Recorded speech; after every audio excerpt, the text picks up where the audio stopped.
चैन दोस्तों, तो आज हम समझने वाले हैं व्रत यानी सर्कल। व्रत क्या होते हैं और इसके बारे में जानेंगे। तो सबसे पहले हम देख लेते हैं, व्रत यानी वो वाला व्रत नहीं जो व्रत फास्ट वाला रखते हैं, ये गोल वाला व्रत। ठीक है, तो इसमें क्या है, दोनों ही व्रत समान होते हैं, इंसान गोल गोल घूम जाता है, यह तो खाए ना व्रत रखने पर। ठीक है, तो व्रत के बारे में समझते हैं। ठीक है, ये क्या है, व्रत है या सर्कल, हम इसे अंग्रेजी में कहते हैं। ठीक है, तो व्रत में क्या क्या होती हैं सारी चीज़ें हम धीरे धीरे एक एक करके सभी चीज़ें जानेंगे। कहाँ इसका केंद्र होता है, त्रिज्या, परिधि, क्षेत्रफल, व्रतखंड, त्रिज्यखंड, सारी चीज़ों को हम देखेंगे। ठीक है, तो उससे पहले थोड़ी सी बात कर लेते हैं। सबसे पहले हम क्या कहना चाहते हैं, हम ये कहना चाहते हैं कि वीडियोस जो आपको पसंद आती हैं उनको प्रॉपर देखा कीजिए। ठीक है, इससे आपको बहुत ही फ़ायदा होगा। ठीक है, वीडियो को दोस्तों के पास शेयर कीजिए, सब्सक्राइब कीजिए चैनल को और दोस्तों से भी करवाइए, और बेल आइकन दबाना ना भूलें, जिससे आने वाली हर वीडियो की अपडेट आपको मिलती रहे। ठीक है, तो इसी के साथ हम स्टार्ट करते हैं वीडियो को। ठीक है, तो यानी कि ये एक व्रत है, व्रत टेढ़ा है थोड़ा, और उस पर मत जाना। यानी व्रत होता क्या है, व्रत की परिभाषा समझो। एक बिंदु से, एक मध्य बिंदु, जिस बिंदु से हम क्या है पूरा सर्कल बनाते हैं, तो इसकी दूरी क्या रहती है, समान रहती है।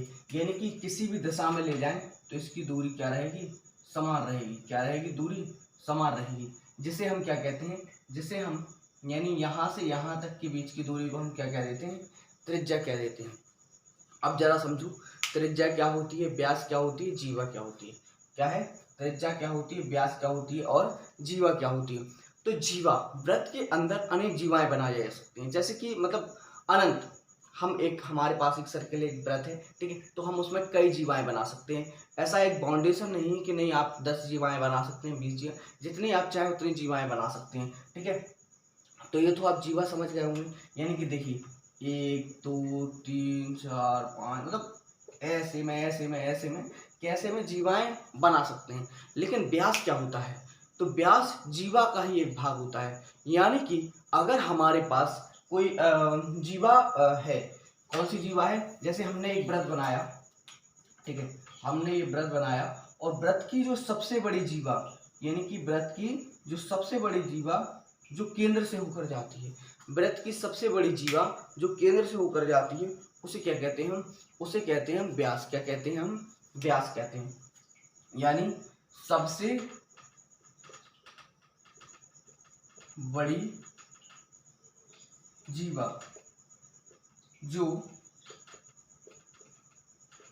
केंद्र से जाती है वह व्यास कहलाता है। क्या कहलाता है, सबसे बड़ी जीवा जो केंद्र से होकर जाती है, कहाँ, व्रत के केंद्र से होकर जाती है, उसे क्या कहते हैं हम, व्यास कहते हैं। क्या कहते हैं, व्रत का व्यास कहते हैं। क्या कहते हैं, व्रत का व्यास कहते हैं, और इसे हम डी से प्रदर्शित करते हैं, डी से दर्शाते हैं या दिखाते हैं। इसका सिंबल क्या है, डी है। इसका सिंबल क्या है, डी है। समझ में आया। अब जरा आगे बढ़ते हैं। जब हमें क्या है, जीवाएं पता चल गई, यानी कि वह व्रत क्या है, और व्रत भी पता चल गया, यानी वह केंद्र जिससे एक आदर्श, एक दृश्य क्या खींचा हमने, एक गोल राउंड खींचा, और उसकी दूरी क्या रहे, समान रहे। जैसे सपोज दैट कि हमने एक यहाँ केंद्र ले लिया, ठीक है, और यहाँ से ऐसे ऐसे ऐसे ऐसे ऐसे, ये व्रत थोड़ी हुआ, ये व्रत नहीं हुआ, क्योंकि इसकी दूरी समान नहीं है। जहां पर क्या है, दूरी समान, जैसे कि हम प्रकार वगैरह का यूज करते हैं, एक रेडियस यानी कि एक त्रिज्या लेते हैं, प्रॉपर माप लेते हैं कि हमने भाई इतना लिया है, और उसको ऐसे रख के ऐसे ऐसे गोल गोल घुमाएंगे तो बराबर बराबर दूरी केंद्र से रहेगी। ठीक है, तो ये व्रत नहीं होते हैं। व्रत क्या होते हैं, व्रत वह होता है जो क्या है, केंद्र से बराबर दूरी रखता है, उसे व्रत कहते हैं।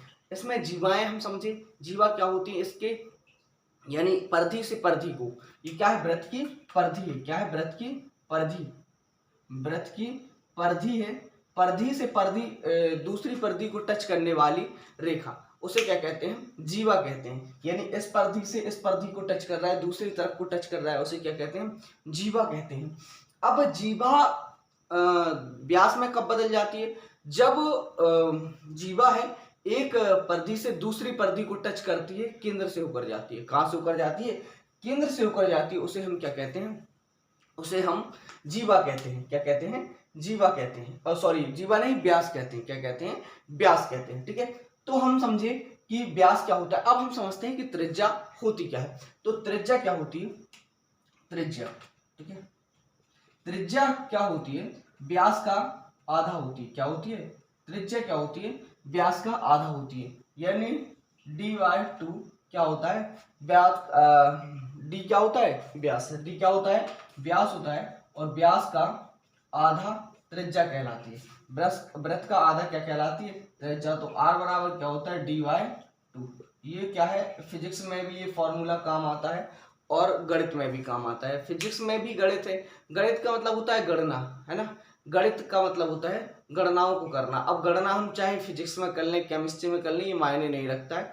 अगर हमें कोई परमाणु दे रखा है, अगर उसका भी हमें रेडियस वगैरह निकालना है या उसका परिमाप निकालना है, परिधि निकालना है, तो उसमें भी हम यूज करेंगे। गणित एक सब्जेक्ट नहीं, एक कैलकुलेशन है जो सब्जेक्ट के रूप में बदला गया है। वो किसी भी सब्जेक्ट में आ सकता है, तो गणित पर कोई बाउंडेशन नहीं है। कुछ बच्चे सोचते हैं कि हम कॉमर्स ले लेंगे, है ना, आर्ट्स ले लेंगे या और चीज़ें ले लेंगे जिससे हमें मैथ से भागना पड़ेगा। तो भाइयों, आप लोगों को एक अच्छी चीज़ बता दें कि मैथ से कोई ज़िंदगी में नहीं भाग सकता है, क्योंकि सुखी जीवन की कुंजी हिसाब है। अगर आपको हिसाब नहीं आता है तो आपका जीवन अस्त व्यस्त रहेगा, है ना।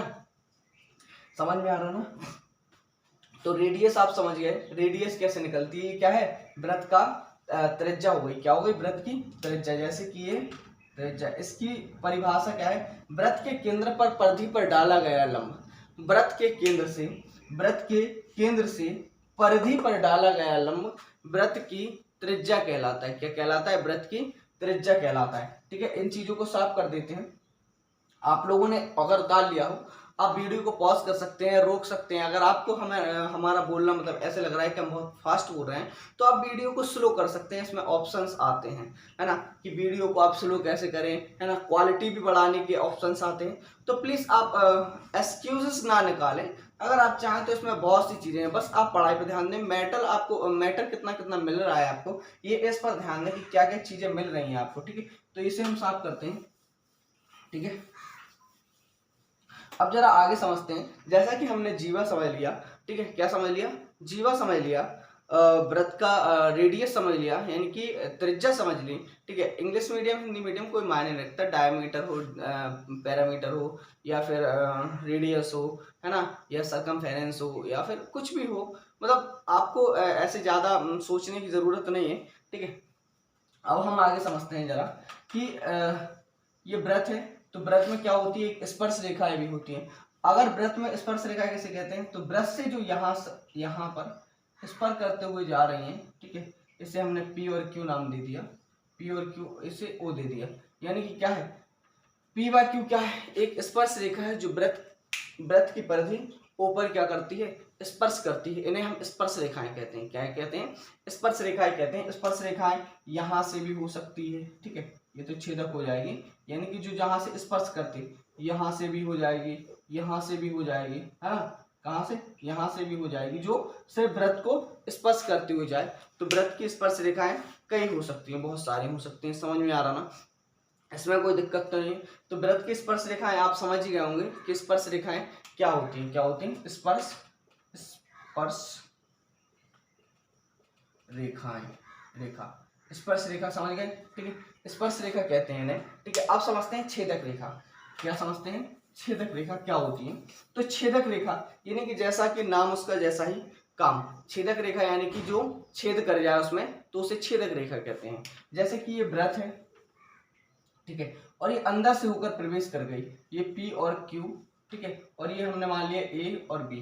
ठीक है, तो पी व क्यू एक छेदक रेखा है जो वृत्त को परिधि ए और बी पर क्या करती है, प्रतिच्छेद करती है। क्या करती है, प्रतिच्छेद करती है। आपको बहुत ही सिंपल भाषा में, बहुत ही आसान भाषा में, आपके आम बोलचाल की भाषा में हम समझाने का प्रयास करते हैं, और कोशिश करते हैं कि आपको, हम वीडियो लेट क्यों बनाते हैं, हम कोशिश करते हैं कि अच्छी अच्छी चीज़ें ढूंढी जाए, कि ताकि आप लोगों को 9th में हो, आप 10th में हो, या 11th में हो, या 12th में हो, या किसी कॉम्पिटिटिव एग्जाम की तैयारी कर रहे हो, तो हमें क्या है, हम कोशिश करते हैं कि आपको इतनी आसान भाषा में समझाई जाए, इतनी आसान भाषा में जिसने पढ़ाई छोड़ दी हो वो भी पढ़ ले, वो भी समझ सके कि यार ये चीजें ऐसे होती हैं, मतलब पढ़ाई ऐसी कोई हार्ड नहीं है, बस पढ़ाई को क्या है थोड़ा बड़ा बना के रखा है। अगर टीचर चाहे तो उसको बहुत ही आसान, बहुत ही थोड़ी मेहनत ज़्यादा करनी होती है। जैसे कि हमारे खान सर हैं, बहुत मतलब उनने पढ़ाई को एकदम सिंपल बना दिया है।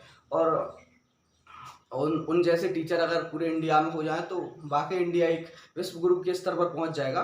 बहुत ही अच्छा, मतलब बहुत ही बेहतरीन पढ़ाते हैं वो। और मतलब उनके बारे में तो मतलब तारीफ करना तो ऐसे हो गया कि सूरज को दिया दिखाना। ठीक है, तो समझ में आ रहा होगा ना।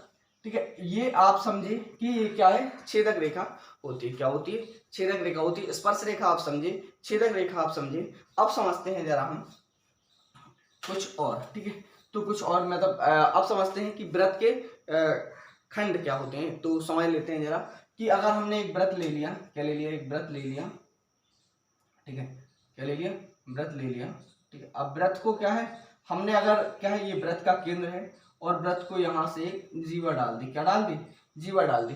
अब अगर हमने व्रत को जीवा डाल दी तो ये देखिए कि केंद्र से होकर जा नहीं रही है, तो व्रत को दो भागों में तो बांटेंगे नहीं, लेकिन दो भागों में बट रहा है, लेकिन बराबर दो भागों में नहीं बट रहा है। क्या है? ये जीवा से हम बराबर दो भागों में तो नहीं बांट पाए, तो ये व्रत बन गए दो। लेकिन कैसे बन गए? एक बड़ा और एक छोटा, एक बड़ा और छोटा। जो बड़ा होता है उसे क्या देते हैं हम? दीर्घ व्रत। क्या क्या देते हैं? दीर्घ व्रत। ठीक है, और जो छोटा होता है उसे क्या देते हैं? लघु, लघु व्रत। क्या क्या देते हैं? लघु व्रत। यानी कि लघु माने छोटा, लघु माने छोटा, दीर्घ माने बड़ा, है ना। क्वेश्चन आंसर आप पढ़ते हैं, लघु उत्तरीय प्रश्न, दीर्घ उत्तरीय प्रश्न, तो जो बड़ा है उसे दीर्घ और जो छोटा है उसे लघु। ठीक है, ये आप समझ गए होंगे। ठीक है, अब जरा समझते हैं कि इसी में हम समझ लेते हैं कि लघु और दीर्घ क्या होते हैं। देखिए, बनाते जाइए, हर एक चित्र को आप बनाते जाइएगा। वीडियो को पॉज करके अगर आप बनाते जाएंगे तो आप बहुत फायदा पाएंगे। ठीक है, ये हमने सेंटर मान लिया, ये बराबर दो भागों में बांट रहा है। क्या कर रहा है? बराबर दो भागों में बांट रहा है, तो ये क्या हो जाता है? अर्धव्रत हो जाता है। कौन सा व्रत हो जाता है? अर्धव्रत हो जाता है। कौन सा? अर्धव्रत हो जाता है। अर्धव्रत क्या कहलाता है? अर्धव्रत यानी कि आधा वाला व्रत। क्या कहलाता है? आधा वाला व्रत, यानी कि आधा इस साइड और आधा इस साइड। तो आप समझ पा रहे होंगे कि अर्धव्रत क्या होते हैं। समझे?